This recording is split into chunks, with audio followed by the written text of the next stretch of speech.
Okay. There's a lot of information that he gave in a short period of time. I guess w- h- how is how is that knowledge helpful in the conversation? Because there's a part of that that I think, well, from an apologetic standpoint, as you were talking about memorizing certain bullet points and then telling people regurgitating certain things back is important. But there's something that's deeper and even more fundamental in the answer that he's giving here. And it has to do with the definition even of marriage and a word that he used that starts with an R, the right that we have to be able to define things a certain way. Mm, That's mm, a little bit more combative, Josh. yeah, When we talk yeah. about here, we're having a friendly discussion or maybe even unfriendly discussion, but a clash of ideas and clash of worldviews.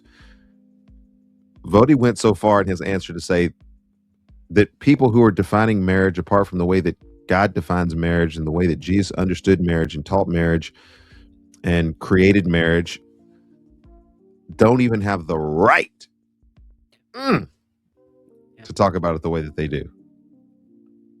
Jesus was arrogant. All the sides point to the fact that not only are we arrogant, but we must also say that Jesus is arrogant. Mm, mm, And it's kind of funny, like the audience, we can jest about certain things that come our direction that just kind of seem absurd on their face.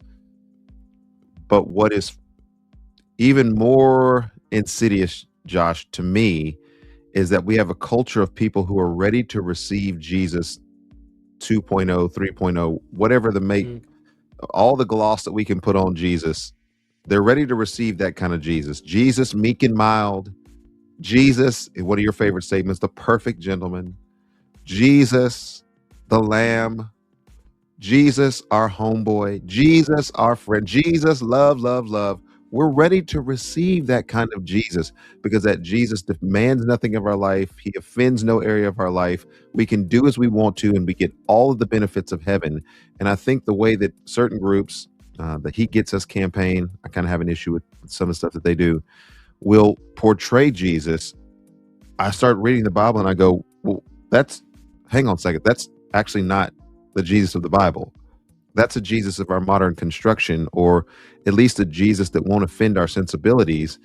And this kind of combative language that Vodi is using here, how do we square the two of those things in our modern world, so far as you see it? Or am I wrong in that take? I don't think that you can square the two. Now, again, I want to be there's grace and truth, and that's essentially what I always have to come back to. And that doesn't mean that I just cower down when somebody challenges me with something that maybe I don't fully understand the nuance of. But like that's the reality. We are quick to lean into this Jesus that is full of grace, meek and mild, but like we don't want him to tell us how to live our lives. But that's what it really means to call upon the name of the Lord.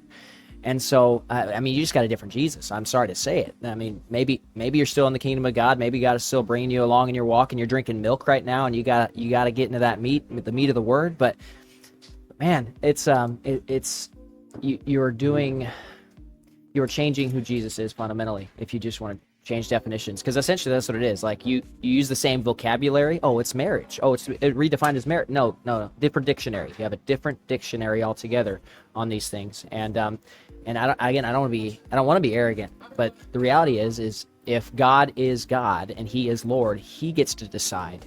He doesn't just get us. He gets to decide what is right, what is wrong, and this is in any camp or category. And so often we could make Jesus whoever we want to be if we're just not allowing the Word to speak for itself. 2 Peter 3:8